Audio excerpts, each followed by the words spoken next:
கும்பம் ராசி நண்பர்களே, இந்த வைகாசி மாதம் உங்கள் வாழ்க்கையில் என்ன மாற்றங்களை கொண்டு வரப்போகிறது தெரியுமா? உங்கள் எதிர்பார்ப்பு என்ன? கமெண்டில் சொல்லுங்கள்.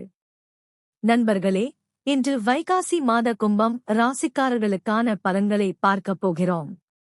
இந்த மாதம் உங்களுக்கு லாபம் மற்றும் முன்னேற்றம் தரக்கூடிய முக்கியமான காலமாக இருக்கும்.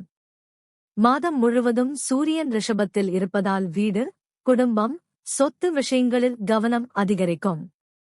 ஆரம்பத்தில் செவ்வாய் மேஷத்தில் இருப்பதால் முயற்சி, தொடர்பு, பயணம் விஷயங்களில் ஆற்றல் அதிகரிக்கும்.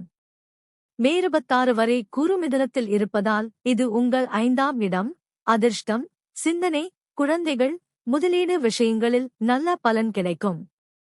குரு பார்வை துலாம், தனுசு, கும்பம் மீது இருப்பதால் அதிர்ஷ்டம், தொழில், தன்னம்பிக்கை விஷயங்களில் ஆதரவு கிடைக்கும். மே 26க்கு பிறகு குரு கடகத்திற்கு மாறுவதால் இது உங்கள் 6ஆம் இடம், வேலை, கடன், ஆரோக்கியம் தொடர்பான விஷயங்களில் கவனம் தேவைப்படும், ஆனால் முயற்சி செய்தால் வெற்றி கிடைக்கும். புதன் மிதுனத்திற்கு வருவதால் சிந்தனை, முடிவு எடுக்கும் திறன், புத்திசாலித்தனம் அதிகரிக்கும். சனி மீனத்தில் இருப்பதால் இது உங்கள் 2ஆம் இடம், பணம், குடும்பம் விஷயங்களில் மெதுவான ஆனால் உறுதியான முன்னேற்றம் இருக்கும். ராகு உங்கள் ராசியிலேயே இருப்பதால் திடீர் மாற்றங்கள், புதிய முயற்சிகள், தனிப்பட்ட வளர்ச்சி அதிகரிக்கும்.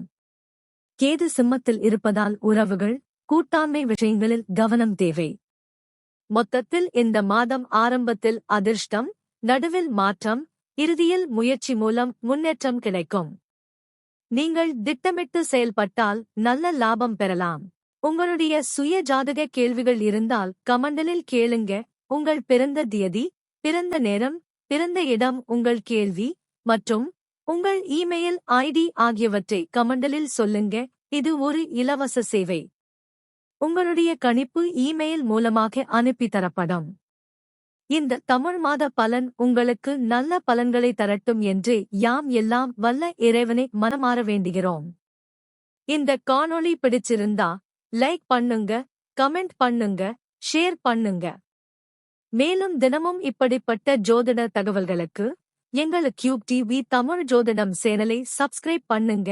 நன்றி, வாழ்த்துக்கள். மீண்டும் சந்திப்போம் நண்பர்களே.